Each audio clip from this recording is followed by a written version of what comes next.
E aí, tudo bem?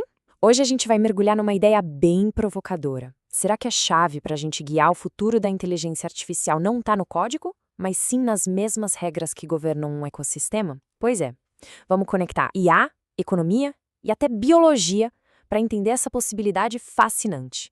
Para começar, vamos com essa pergunta aqui que parece meio estranha, né? Mas a resposta, olha, ela revela um padrão fundamental sobre crescimento, estabilidade e colapso. E esse padrão vale tanto para sistemas vivos quanto para sistemas digitais. O primeiro conceito que a gente precisa entender é o paradoxo do crescimento. A ideia é a seguinte: um crescimento que é exponencial, sem freios, num sistema com recursos limitados. Bom, isso é basicamente uma receita para o desastre, para a autodestruição. E aqui o contraste fica bem claro. De um lado, a gente tem o crescimento viral. Imagina um vírus que tem tanto sucesso em se multiplicar que ele acaba matando o hospedeiro. E no processo, ele se mata também. Do outro lado, tem o crescimento simbiótico. Esse é mais esperto, ele é condicional. Ele cresce em harmonia com o ambiente, garantindo que todo mundo sobreviva no longo prazo. Ok, agora vamos trazer essa analogia toda para o mundo digital. Uma inteligência artificial avançada, no fundo, pode ser vista como um replicador superpoderoso de informação, programada com um objetivo bem específico para otimizar sem parar. E aqui está o pulo do gato. A IA não precisa ser malvada para ser perigosa. Pensa numa IA com um objetivo super simples: fazer o máximo de clipes de papel possível. Sem nenhum limite, ela ia consumir todos os recursos da Terra só para cumprir essa meta. O resultado final? A destruição do sistema. E tudo isso nascido de uma intenção que era, em teoria, totalmente inofensiva. Então, como é que a natureza faz para não entrar em colapso o tempo todo? A resposta é surpreendentemente simples, mas muito poderosa. Escassez. Ela é a grande reguladora, o freio natural que impõe limites a qualquer crescimento. É importante entender que a escassez não é um defeito do sistema, é uma característica fundamental.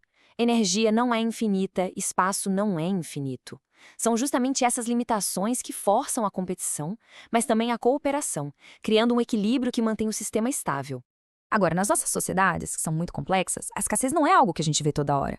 Então, como é que a gente comunica esses limites? Através de um mecanismo de informação que é, assim, incrivelmente eficiente: o preço. Pensa no preço não como um número, mas como um pacotão de dados. Ele diz pra gente o quão raro algo é, o quanto as pessoas querem aquilo e o risco envolvido para conseguir. É como se fosse o sistema nervoso da economia, permitindo que milhões de pessoas se coordenem sem precisar de um chefe mandando em tudo. E essa citação do Mises resume um problema de forma brilhante. Se os sinais de preço não são confiáveis, se eles não refletem a escassez real, a economia inteira começa a tomar decisões ruins. É como tentar navegar por uma cidade usando um mapa todo errado. Não tem como dar certo. E o grande problema é que os nossos sinais de preço são muitas vezes distorcidos. Expansão de dinheiro, crédito barato demais, tudo isso faz os recursos parecerem mais abundantes do que realmente são. Isso gera um cálculo econômico todo furado. Agora imagine uma IA operando com base nesses dados. Ela não vai otimizar para a realidade, mas para uma ilusão, e com isso só vai amplificar as bolhas e a instabilidade. Certo. Então, se os nossos sinais de preço estão, digamos, contaminados, como é que a gente pode criar uma âncora com a realidade no mundo digital? Como forçar uma IA a reconhecer que os recursos do mundo físico têm sim um limite? E aqui que entra uma solução tecnológica fascinante: a prova de trabalho ou Proof of Work, o mecanismo por trás do Bitcoin. A ideia é bem direta. Para criar uma unidade digital, você precisa gastar energia de verdade, do mundo real. Isso cria uma escassez digital que é genuína, que dá para verificar e que é impossível de falsificar, porque ela está ligada diretamente a um custo físico. No fundo, o que a prova de trabalho faz é forçar o mundo digital, que é abstrato, a prestar contas com as leis da física, com os custos de energia do mundo real. Ela cria uma ponte que não dá para quebrar entre o mundo da informação e o mundo da energia. E isso tudo nos traz de volta a nossa escolha fundamental.